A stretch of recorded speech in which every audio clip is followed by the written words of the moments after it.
one thing I could get out about the cop to corporate is leverage it. Don't expect the job to just come to you miraculously. 200K a year, feet up on the desk, sipping your coffee. Doesn't work that way. You got to grind.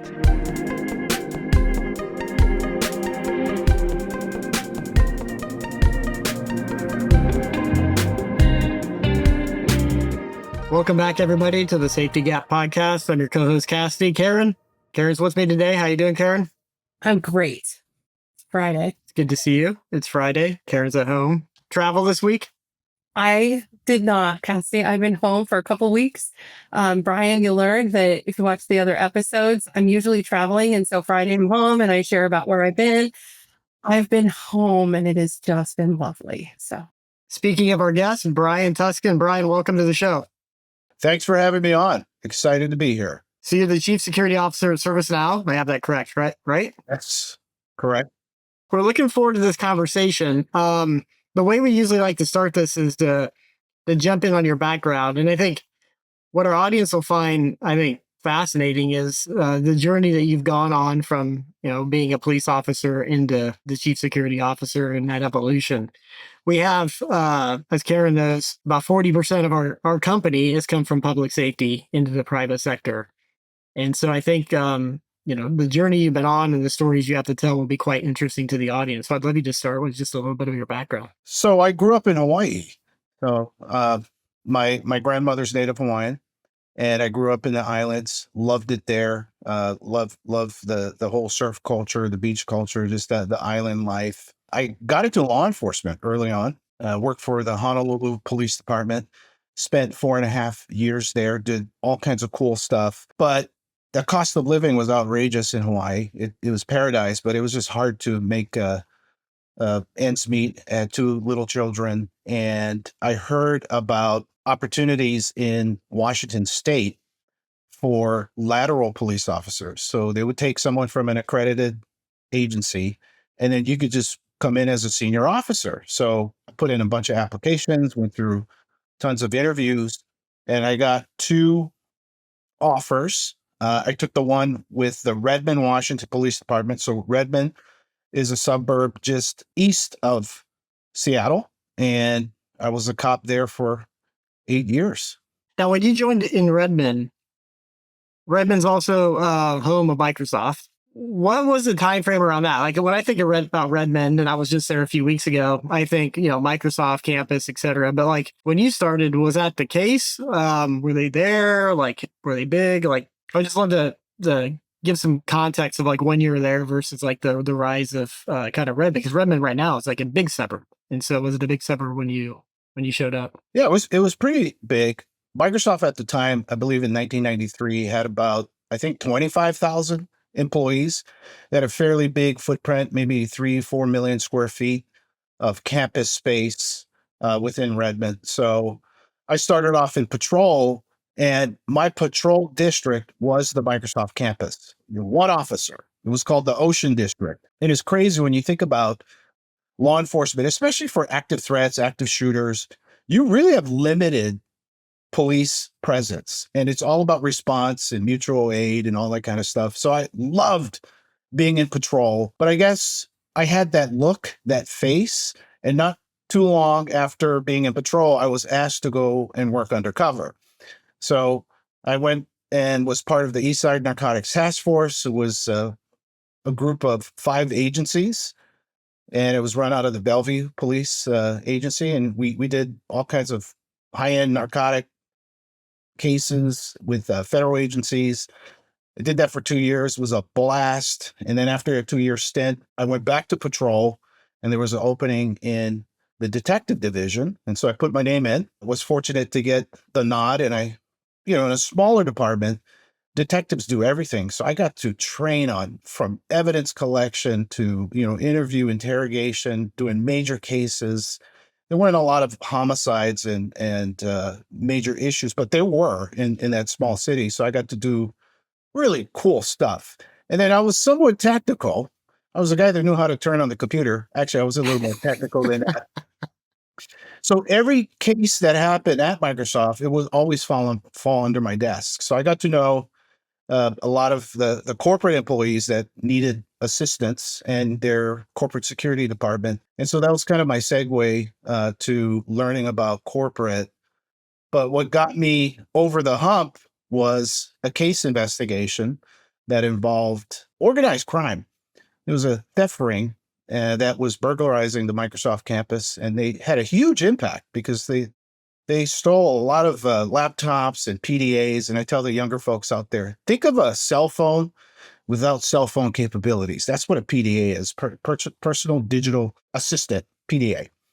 And so it really impacted the business. And I worked with a corporate security group.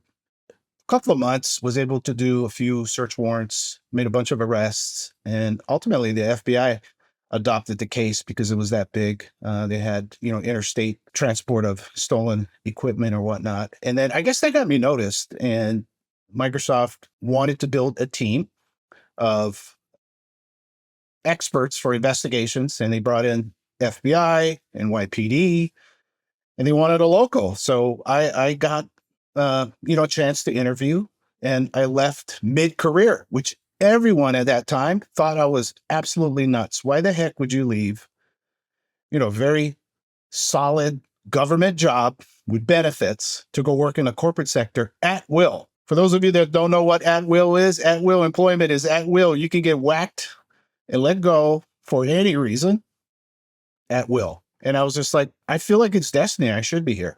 If you don't mind me asking, what went into that thought process? Was it obvious? Was it something you had to put a lot of thought into? Like, kind of, what was your criteria, your thought process at that time? So I put a lot of thought into it because, I had 3 little children at the time. My wife was recovering from a major brain injury. It was a big decision, but, I had the support of my wife, and I knew my capabilities, and I was just excited for a new opportunity because I've done everything I could have in policing, right? I was on a SWAT team. I did ATV beach patrol in Hawaii. I was undercover narcotics detective. I was on the FBI Joint Terrorism Task Force. I did all the cool stuff, detectives. And I was like, yeah, hey, this, 12 years of law enforcement, let's see what I can do in the private sector. And I did not come in as a chief security officer.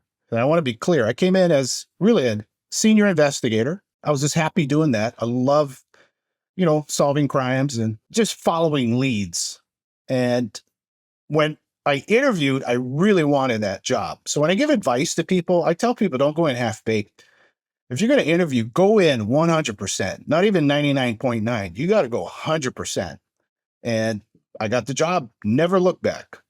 22 years, by the way. That's amazing. Awesome. I love that story. Yeah. What was the landscape like in, what was your corporate security or private security back then? Was this something a lot of companies had? Was it pretty sophisticated, or was this kind of a new thing for companies like a Microsoft to build internally? Yeah, it was fairly new. It existed, but it didn't exist at the level you have today with certain certifications, standards, and we still got a lot of work to do on standards. But it was build the plane as you fly it, and you had a lot of convergence with public safety coming into the private sector and trying to commingle stuff you did in public safety and private sector. And a lot of it didn't work. You needed really a business acumen because a corporation is much different than a government entity. So I was able to go through that transition. It was pretty exciting.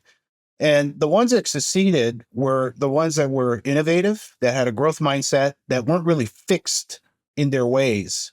When you come into the corporate side of the house, there aren't any policies or procedures or, standards. And so it was fairly nascent. And then you got to understand, back in 2000, the cloud wasn't around, right? Mobile was just coming out. The internet was, pretty much new. And then just an explosion. So it was like perfect timing for me to come into this industry. I was almost going to say, repeat it for the people in the back that need to hear it again, that when you come into the corporate environment, it is very different from what we experience in public safety, where there is so much structure and everything is by policy. And, while you can think outside the box sometimes, it still kind of has to fit within that overlying box. And here, on the private side, you've got to figure things out and be able to navigate without having a lot of those processes already existing or in place. Sometimes a stressful place to be. Yeah, that's a great point out. And I guess for whatever reason, I had a project management mindset. And I give all the credit to policing when I had a detective background. So being a detective and investigator is like a project manager. There's a, beginning, middle, and end. I was also always curious. So you have to have curiosity. And I'll give you a great example of my project management skills. When I became a detective at Redmond, I asked my lieutenant, Jim Taylor, I said, why don't we have a criminal intelligence unit? Because I came from a big department. Honolulu was 2,000 officers. A lot of people don't realize that. It's a big department. And I said, we don't have a criminal intelligence unit. Why don't we have it? He's like, yeah, that's a great call out. Why don't you build one? Right. So, first thing I did is I benchmarked and I looked around King County, which is the biggest, I believe the biggest county in the state of Washington. I went to their intel department. Detective Ray Green, that was running intel, helped me out, gave me just wonderful insights, as a young detective. And then I got trained for a 1 week long intel analyst or just an intelligence program build. Brought it back. This is a binder, big fat binder for you young ones out there. Just ask your parents. We used to use binders with like printed paper on it. That's how I built the criminal intelligence unit. So it was like a project, right? And I understood project management, very basic. When I got into Microsoft, within the first year, I took basic project management courses. Probably the best thing I could have ever done. I always tell people that get into the private sector that are cops, learn basic project management. Once you figure that out, it'll help in anything that you do if you look at it from that lens. And now with AI and technology, it's so easy to manage stuff at scale. That example is a great example of probably why it was a fairly easy transition for you, because that's kind of how the corporate world works. Hey, we don't have this thing. What should we do? It's like, well, Brian, go build it. We run into that all the time. Folks coming into our company, we're fairly fast growing, chaotic, which I assume was Microsoft back then as well, where there isn't a lot of process and procedure and there isn't a command and control structure. It's very much like, great idea, Karen, like, go do that. Go start it. So I think your feedback on, project management and kind of obviously your experience of that in law enforcement probably set you up very well for the corporate side or the private security side. Absolutely. Yes. And any project or function or organization I was asked to be a part of I was very tactical the early years. I put my 100% into it. I really didn't look too much forward. I looked at the task at hand. And so when I give advice to younger professionals that want to move up, and I say, really focus on delivering the best that you can do. And then when you crush it, more opportunities fall into your lap. So I kind of built a reputation of being a really good problem solver, a program builder. And so I managed every facet of a corporate security program at the Microsoft Corporation. There wasn't anything there that I did not have expertise in by coming in and learning it. And if I didn't know it, I would seek out who has the gold standard program and benchmark, and then build it myself. Now it's so easy with Gen AI. You can just plop it in there and it will give you, like, it would have taken me months to come up with what ChatGPT or Grok or what you have Claude that will just spit it out in seconds. And then I'll talk more about AI because you still need a human to take that synthesized data and execute on it and make it operational. I'm going to jump around here, but let me ask a question on this why you brought it up, because it's the second time you brought up AI, and we're going to get into that. Where did the comfort level come from? Like, the way you describe it, I would call you an early adopter of this technology in terms of using it to figure things out. This is kind of how I read your response. So any advice for people who might be intimidated by that? I mean, you're chief security officer, running a big successful organization. I'm sure You've come up through the ranks, and you're on the forefront of using this technology to learn and move faster. I find that actually rare. I find a lot of people who are in like your position would be the last person to be using this technology. But maybe I have that backwards. I'm curious where that comes from. A lot of it just comes from my thought process where I was always looking at technology. There's other podcasts out there where I talk about me going to community college, learning how to use basic, computer 101. And I learned how to do spreadsheets, word processing, not really coding, but using the applications to help me be better. And back in the day, in the late 80s, people were still using typewriters, electric typewriters, and manual typewriters. The PC just turned that around, mainframe computers, and there was this whole evolution. And I could see it gave me a competitive advantage over everyone else. I talked about in another podcast where I was the first to get a laptop as a young police officer. Bought it. Took me like 2 paychecks to afford it. It was a Tandy dual floppy drive. There was no hard drive on it. It was MS-DOS. But I could pump out more cases than anybody. And I would make arrest in, 10 minutes, I'm done. It would take people hours to get it done. And it just gave me a competitive advantage. So technology gives you that edge. And if we fast forward now to AI, I started using ChatGPT as soon as it came out. I saw it on a TikTok or a YouTube video, and I was like, it took me a while. It took me like an hour to comprehend what I was watching. So I went in, played with it, and I was like, this is like magic. It's akin to magic. Now, today, everybody's doing it. But here's the crazy thing. I took it, I redid my LinkedIn profile because my LinkedIn was pretty basic. And within a week, I had 4 executive recruiters reach out to me. One of them was ServiceNow.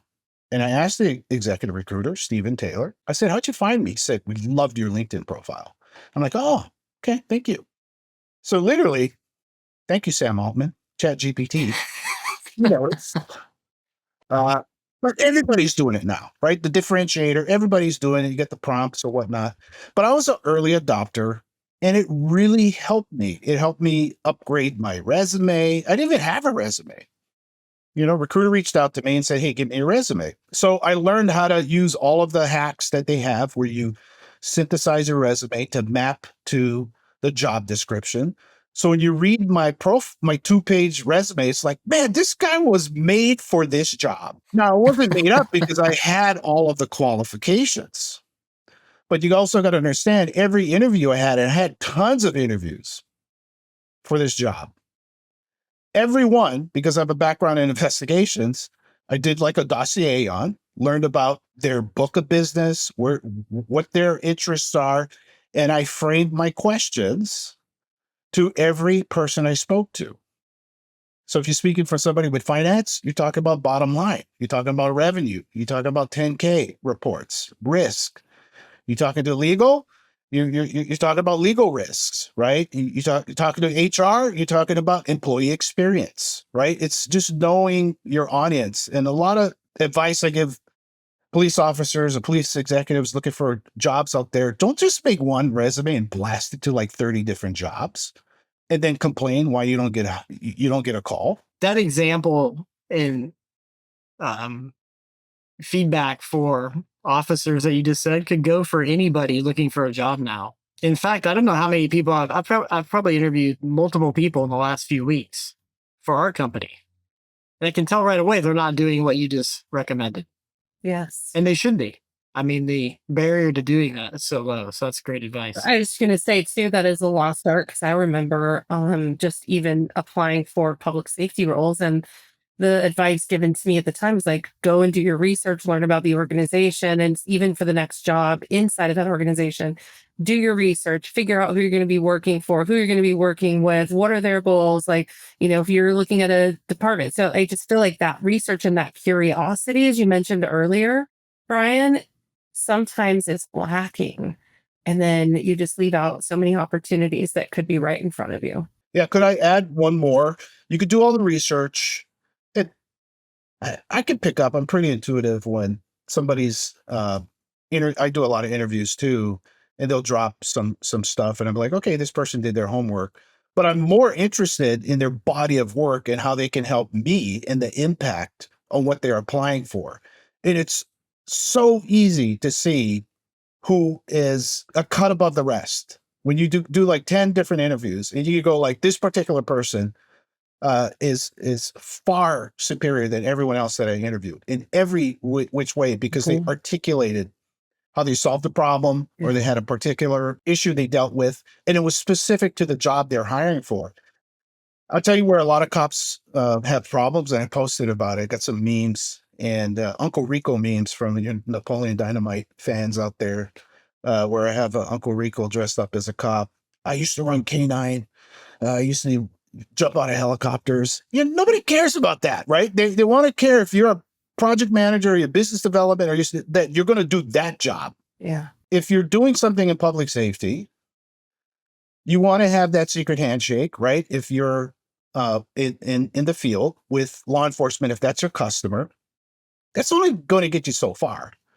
And you have to have that awareness. And a lot of cops don't understand that nuanced transition.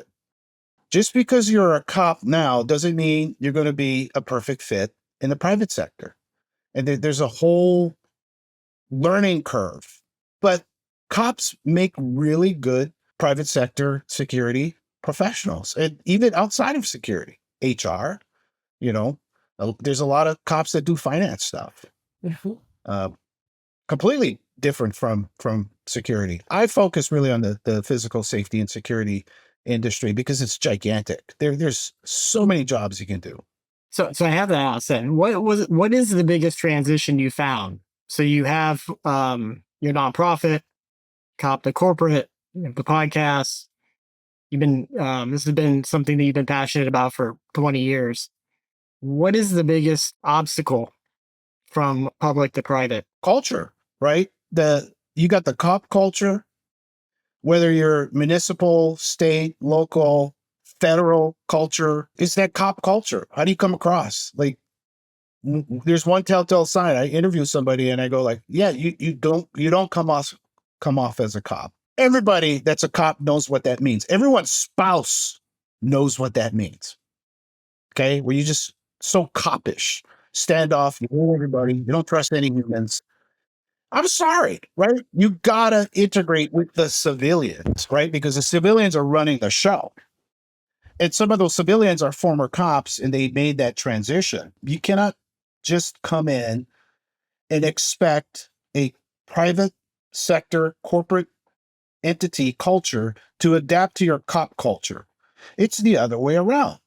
And it's no different than those of you in patrol had a ride along and maybe an accountant came, sat in your car, and would be like, I think I could do this job. And you're looking at them going like, yeah, right.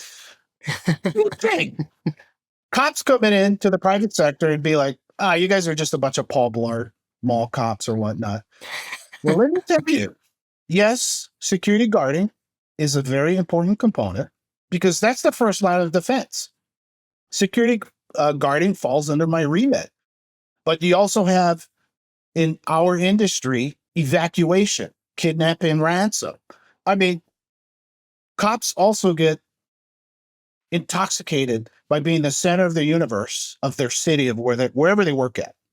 So the big man or woman on campus in the city that they work at. And I work for a global corporation too, Fortune 500, where we operate in practically every country out there, or a lot of countries. And so you're dealing with different continents and time zones and professionals, business styles. And it's so broad that a lot of cops don't realize how broad it is. A lot of people say, hey, you came from this small little department. How the heck did you get to where you're at? Well, a lot of it is through information. People would think somebody sitting in my seat would have to come from a 3-letter agency to be minimum ASAC or SAC. Well, you really don't need that. You just need to be a part of the community. So you have Domestic Security Alliance Council, which is part of the FBI. And if your company's big enough, you can join that. And so you're going to get all the publicly facing briefings for corporate security. You got OSAC, Overseas Security Advisory Council, which is part of the U.S. State Department.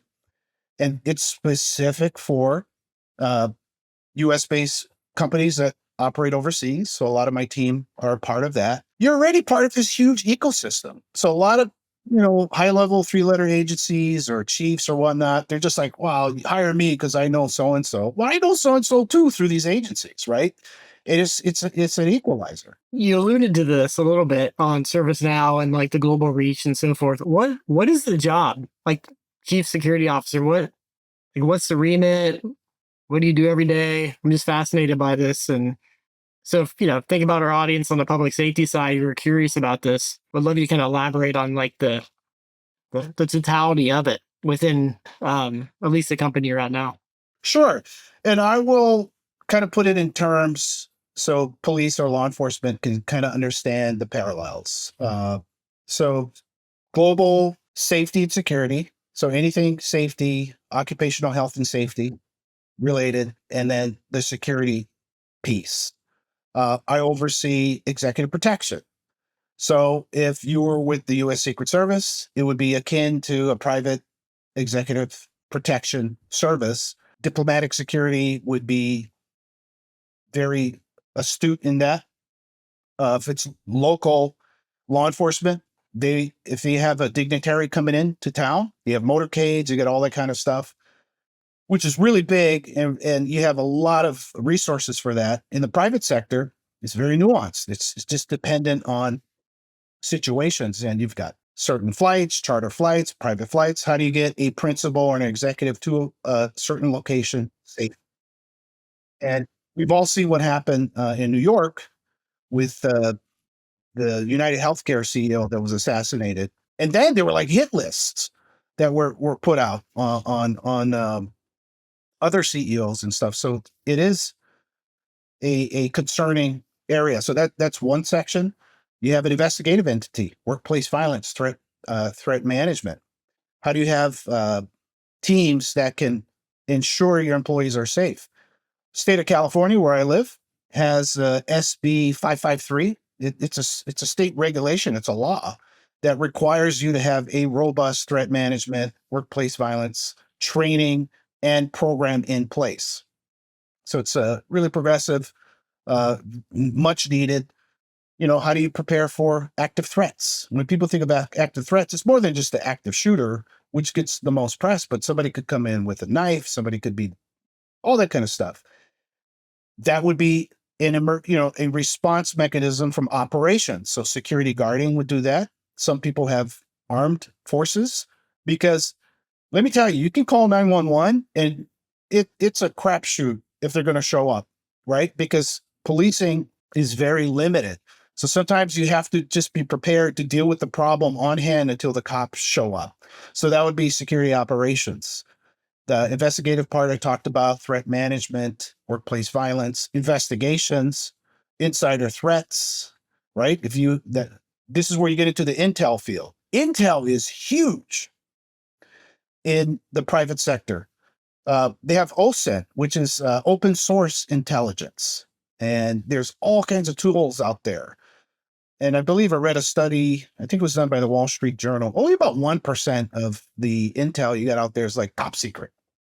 All this other stuff is open source. Now, how do you synthesize all of that data to help you understand risk to your company? And I'm looking for really tactical risk.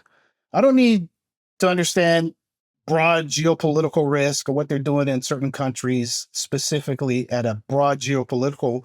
I want to know about it, but I can pay for that information. There's tons of resources you can get that.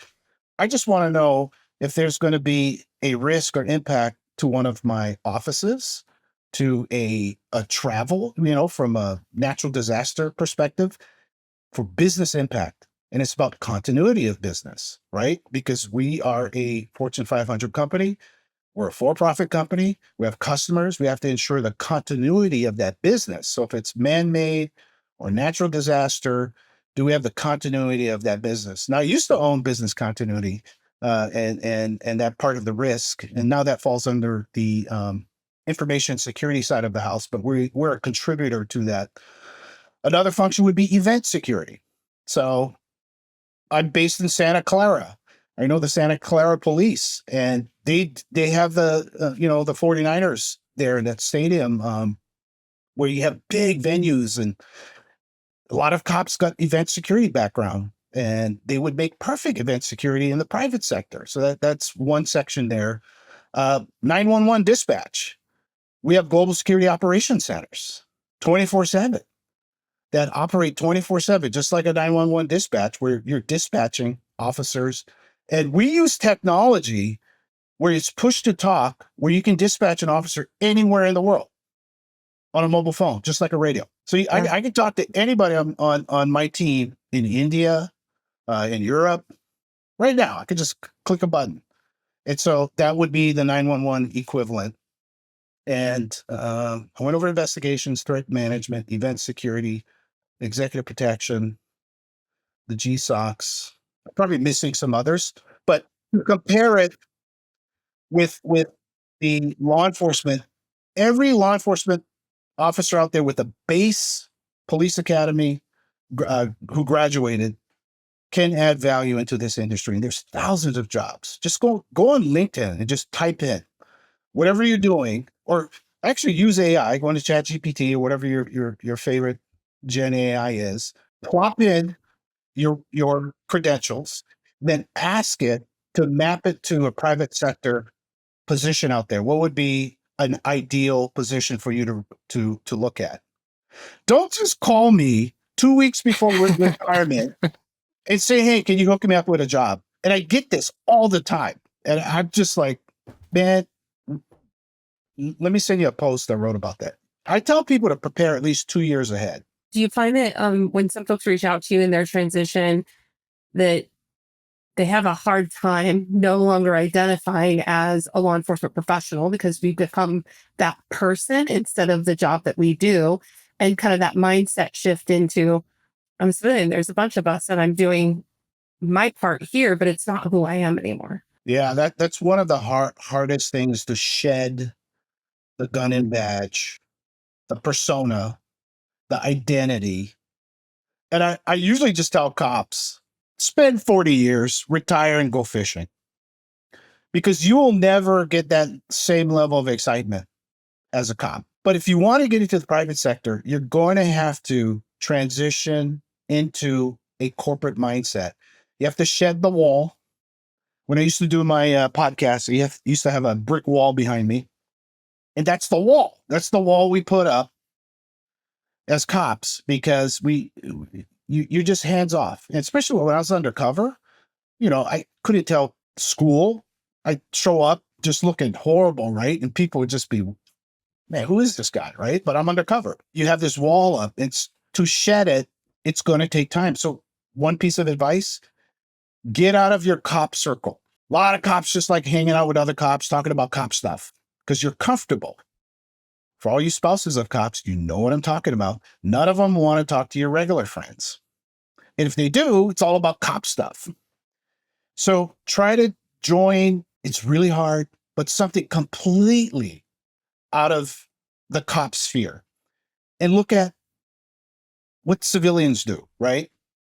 Even if it takes you out of your comfort zone, because your copness just oozes out. If you said you got 40% of people that in your department that are former law enforcement, that is good if you're selling to law enforcement. But if you're just working with regular people, they don't need to have that hardened Joe Friday or Jane Friday coming in super hot. So the way to transition is do it ahead of time. Don't just come in, because some people are so shell shocked that they want to go back into law enforcement. I've had a few people that work for me that said, I made a mistake. I'm applying to get back in. And just know, you can apply to get back in. I had one from the FBI and one from a big municipal city agency. Took at least 2 years to get back in. So if you decide to pull the plug, be 100% ready to pull it. Don't even have the option that I'm going to go back, because you're just going to set yourself up to fail. Karen, what do you think about that? Like from more the 911 perspective, do you find, how would you compare and contrast that to the officer side of things on the transition? I think it's very similar. Majority of your 911 centers sit inside of either the firehouse or your law enforcement agency, the police department. And so you tend to commingle and copy those behaviors as well. So 911 professionals are with 911 professionals, or you're hanging out with the cops and the firefighters. In my early years, my entire network was folks from the department and from the city. And it wasn't until later in my career that I started to branch out and find other groups of people to hang out with and network with, and, things like Toastmasters to learn how to improve my public speaking skills. Wow, you meet new people. Salsa dancing. Wow, that is nothing like public safety. So another great network. So I think that's really good advice that we have to remember. We go to work, and then we leave. And when we leave, we shed that uniform of the day. And we are human beings that need to live in our society and talk to people and go to the grocery store. And you don't have to distrust everybody. And I think those are just some of the other mindsets that, we tend to own. And so that transition can be harder if you can't shed the uniform of the day and put it away and do other things and find other circles, have different hobbies that are outside of just go to the gym and work out, and then I go to work and put on the, little stereotypical, but not too much, right, Brian?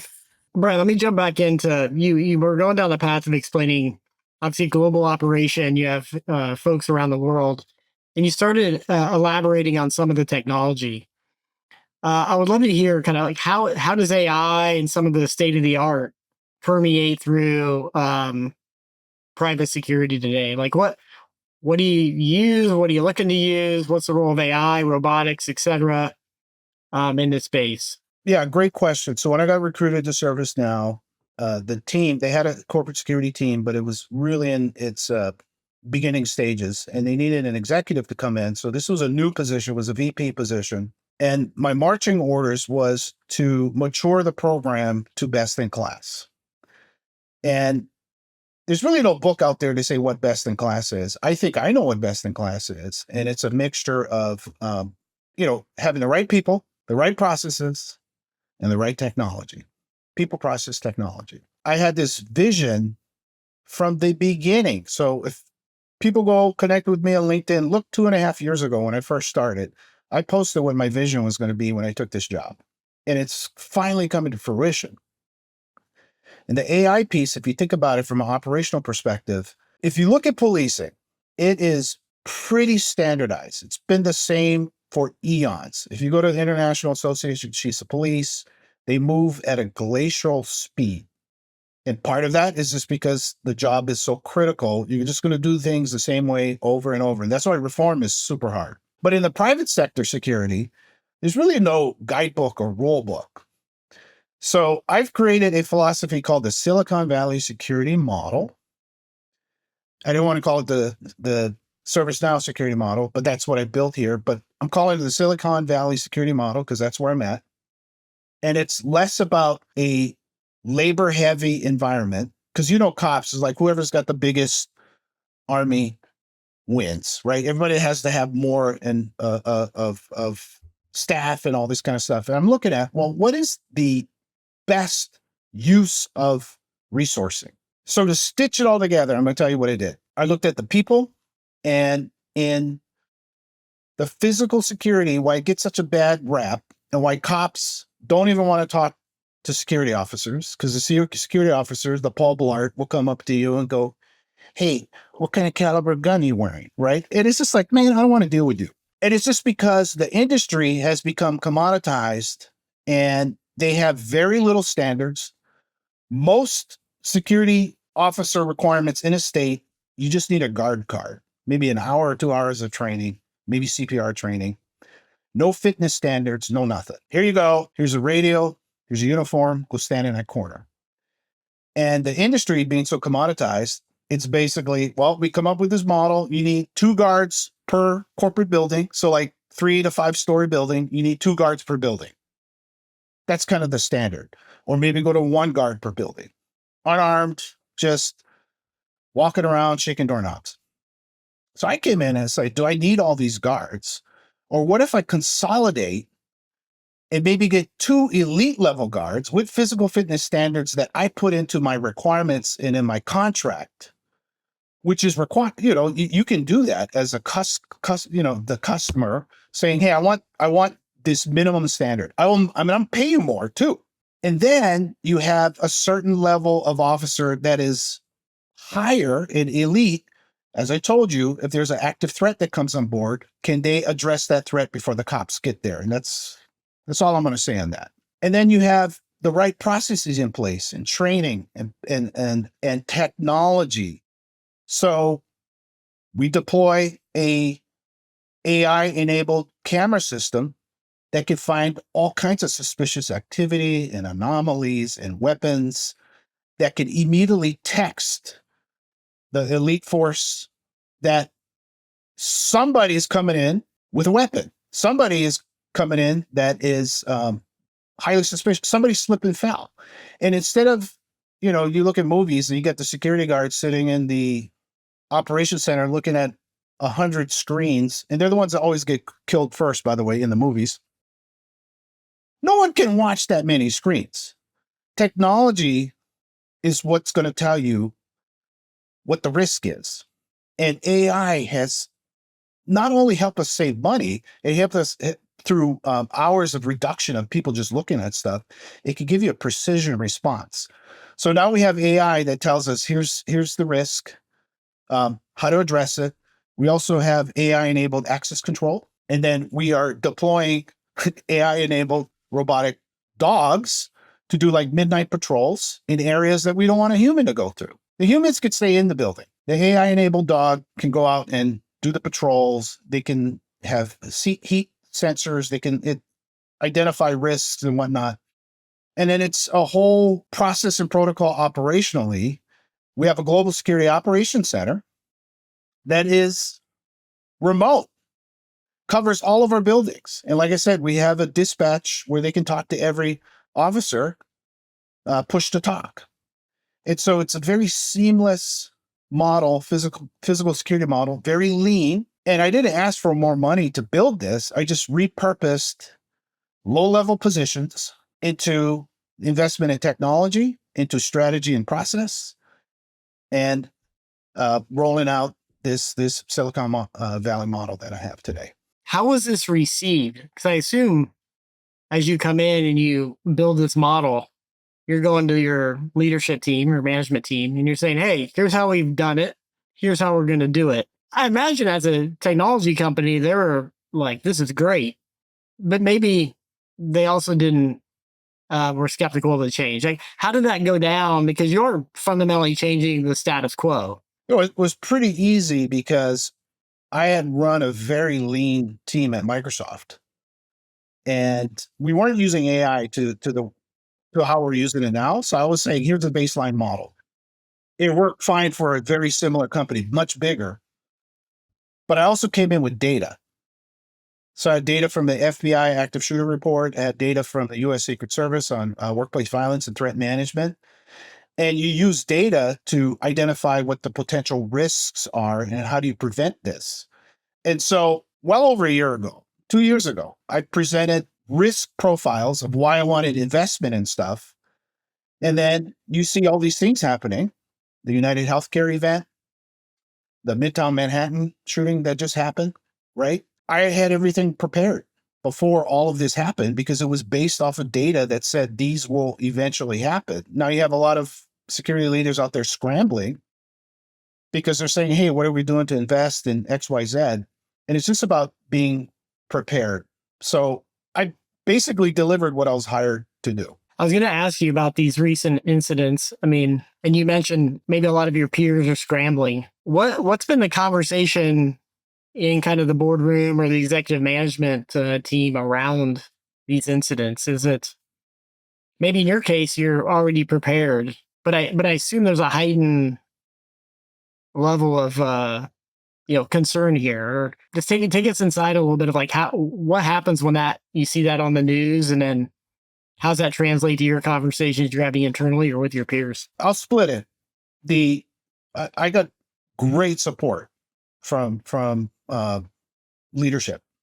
Always had. I mean, my position was created for that. But when I talk about the peers, here's the challenge. There are hundreds and hundreds of gigantic corporations out there, billion-dollar global corporations out there. Many of them that have really robust security programs, better than mine. I mean, they just got a lot of resources and money. I'm just looking at how to optimize you using AI, having the best of the best, but not just blowing money, right? Like a federal agency that just throwing money all over the place. Like how, you got to be fiscally responsible. What I'm seeing with my peers, and this is real data, before all these events occurred, security was just a bottom line. It was a line item on a spreadsheet. And it was like, how much can we cut and optimize with the minimal amount of security spend? Because nothing's happening or nothing major happening. And if you look at corporate, cybersecurity is like top of mind for everybody, right? Because if you have a breach, that could take out a company. You could have an active threat at a company and still operate the next day. And I try to tell that to cops. Here's another thing. Here's food for thought. A lot of law enforcement leaders that transition into executive positions like mine, when they were in law enforcement, they had the community that they were protecting. So whoever was doing the IT part just focused on the building that they were operating in or the infrastructure of the organization they were at. But the chief or the assistant chief was responsible for the entire community. That IT department had nothing to do with them. Fast forward, they get into the private sector. They are confined by the four walls of where the company operates. And the big dog on campus is the cybersecurity people. And they just can't fathom that and understand you're not the big dog on campus anymore. And I try to tell a lot of chiefs that. And I'll tell you one thing about chiefs. I talk to them, and the first thing out of their mouth, a lot of them is, I'm working on my PhD. And it's great. Is it a medical degree? Well, no, it's okay, right. Most people don't care about PhDs unless you're going to be a teacher, right? So why don't you just go be a professor, adjunct professor, and go for that? But in this line of work, they're not looking for PhDs. They're looking for problem solvers. They're looking for people with business acumen, right? Understanding how to run a business within the vertical you're in. I'm in the tech vertical, but there's oil and gas. There's the medical, there's pharma. There's so many other verticals that you should be looking at there. You had mentioned this, and I've heard this too, this notion of, from an investment perspective, cybersecurity over physical security. How does that change given recent events? Or are you just being asked to, your peers, like the physical security space, are you being asked just to do better with what you have, keep us safer, or do you see like funding shifting at all? It's all over the board. There's people out there that get all the funding that they want, even before these physical crises occurred. And it's not us versus them. I have a really strong relationship with our chief information security officer. Very strong. I mean, we're partners. Because if you think of insider threats, it's both logical and both physical. Same at Microsoft. Great relationship there. So your question is really too broad because it's very specific per company. And I hear really good things, and then I hear like horror stories. And I give advice to cops that are taking an executive level position when they ask me, hey, I got offered this job, blah, blah, blah. And I'm like, well, tell me more about it. And then I hear it. I'm just like, man, I would not take that. They want you to run, you got 10,000 employees, so fairly big company, and you're the only person they're hiring with no staff. How is that even possible? But they're like, I get to be the chief security officer. All right, God bless you. You'll be working 24/7. No strategy or plan. Now, if they hired them to figure it out, we're not going to give any resources. You got to come in with a business plan. Well, that's exciting. But some, they're just like, no, you're it. You're the single point of success here. No, it definitely sounds like a red flag. So if I go back to the model that you've built, where does the model go as you move forward? Where it goes is it's just a framework, right? It works in a tech campus environment. It's not going to work in a data center. It's not going to work like in a pharmaceutical or a highly regulated area, but it works for like a corporate campus environment where you use technology to lock down stuff. Uh, you don't have a huge staff, but and I throw in the intelligence piece with the open source intelligence. There's a lot of AI out there that will tell you about these risks that you need to focus on. And then you will bump up coverage if you need it, like in a particular area. So you don't actually need a bunch of guards somewhere unless there's a particular risk that you need to have them there. And then you just turn it on and turn it off. Explain a little bit more. Why would it not work in another environment? You mentioned pharmaceuticals or a data center. I'm just curious why it feels like automation and technology would work in those environments. I'm just trying to be diplomatic here because Okay. I don't want to be the guy saying I figured it all out. I'm just saying it Yeah. worked for me here because I caveat it because I would hear from my peers in industry, well, that will never work because I'm in blah. Great. I don't know. I'm not an expert in that field. Could it work? Yeah, maybe. But I don't want to step outside of my remit, right? Because I've never ran a data center, right? I never worked in a pharmaceutical that has highly regulated environments, right? So what I'm proposing here, they could be like, man, are you drunk? There's no way we could do that. I mean, we're regulated to have a guard at this particular door.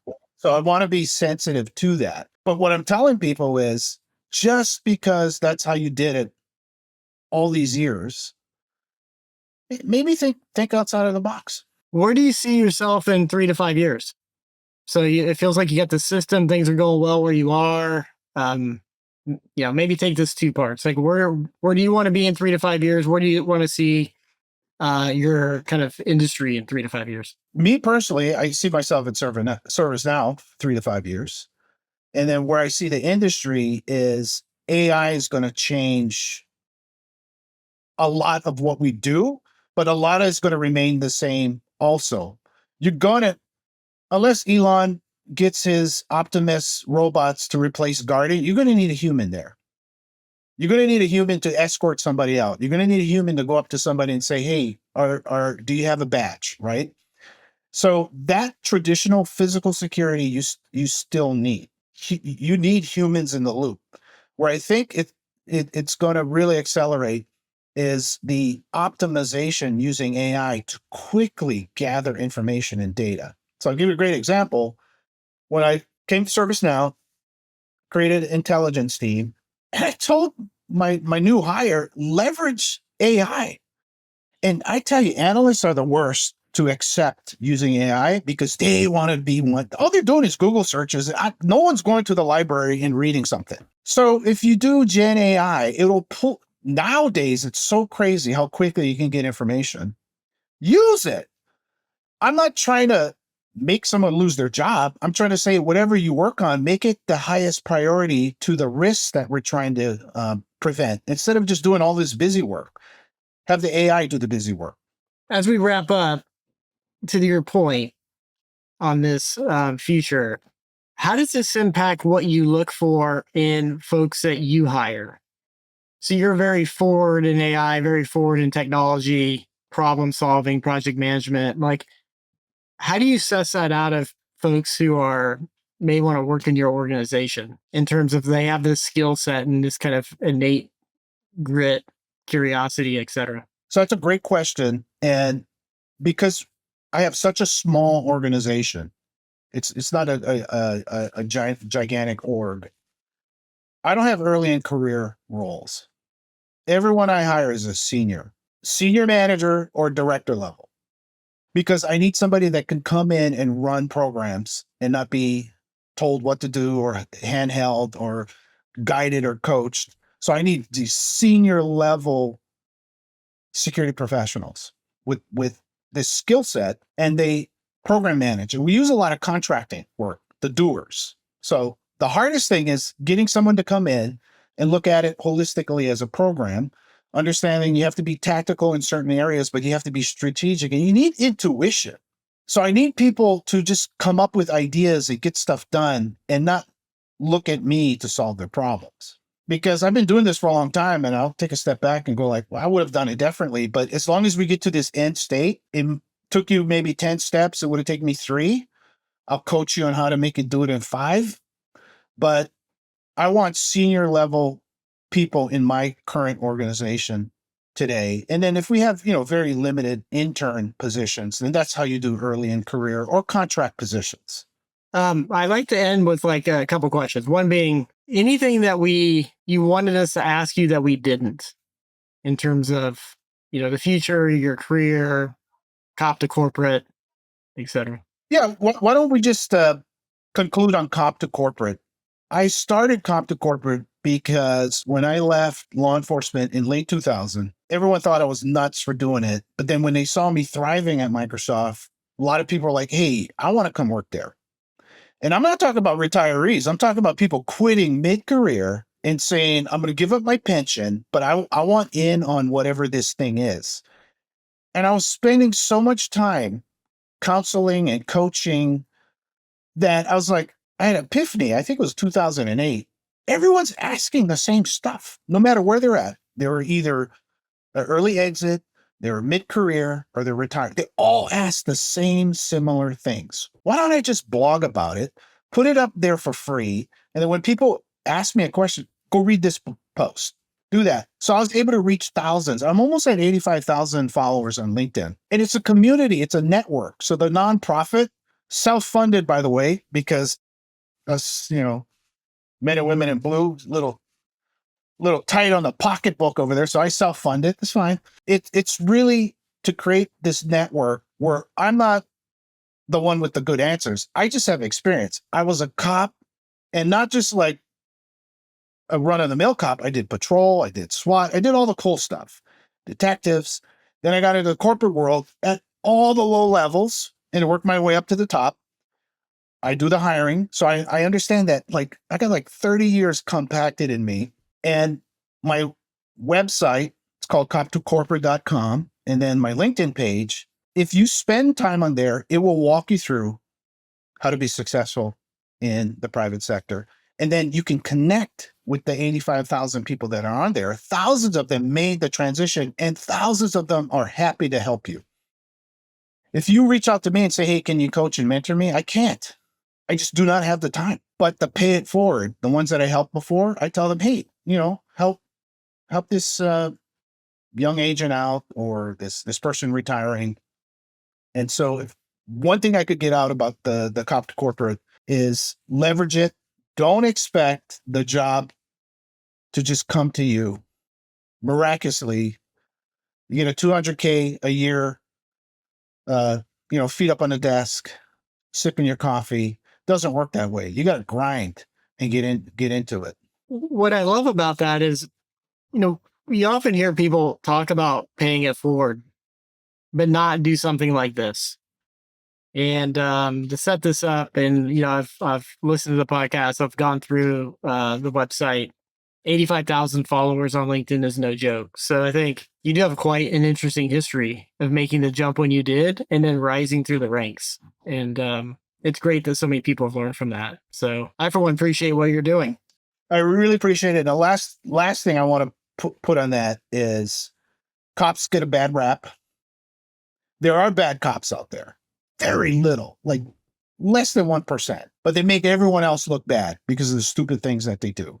But what really irks me is some people paint all cops with the same brush when 99.9% of cops out there risking their lives for the safety and security of their communities. I've done it. I have a lot of friends that are doing it. Give them a break, right?